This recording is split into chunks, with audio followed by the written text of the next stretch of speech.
Мен Сагидуллина Бибигуль Амангелдиевна Қарағанды ауылдық округі әкімінің сайлауына Нұр Отан партиясынан үміткермін. Тихонов ауылында туып өстім. Бала кезден ата-анам мені адалдыққа, еңбек сүйгіштікке, туған жерді сүюге тәрбиеледі. Біз жолдасымыз екеуміз балаларымызға осы құндылықтарды сіңіруге тырысып жүрміз.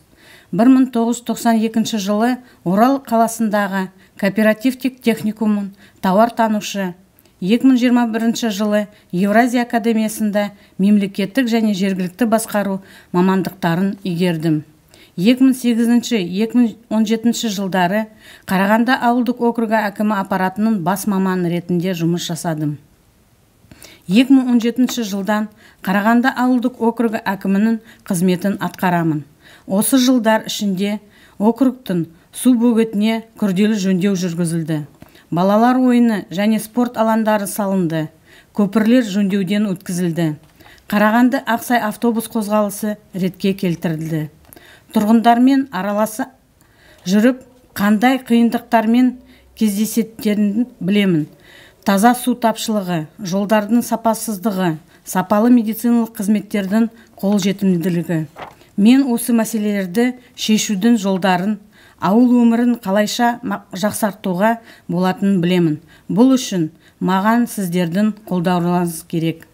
Мені әкім етіп сайласаңыздар, алдағы 4 жылда 2021 жылы Қарағанды ауылындағы су құбырын қайта қалпына келтіруге ықпал етемін. 2021 жылы мектепте интернет жылдамдығын арттыру үшін жұмыс жасайтын боламын. 2024 жылы Кентөбе Қарағанды автожолына жөндеу жүргізілуіне ықпал етемін.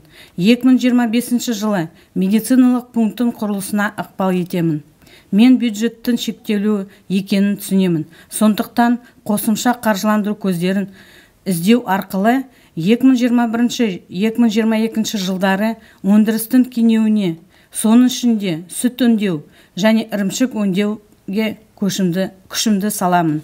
Ауылдық округ аумағында ауыл шаруашылығын, орта және шағын бизнестің дамуына, ауылдық округтың тартымдылығын арттыруға және ауылдық жерден адамдардың кетуін азайту мақсатында қолайлы өмір сүру жағдайларын жасауға үлесімді қосамын.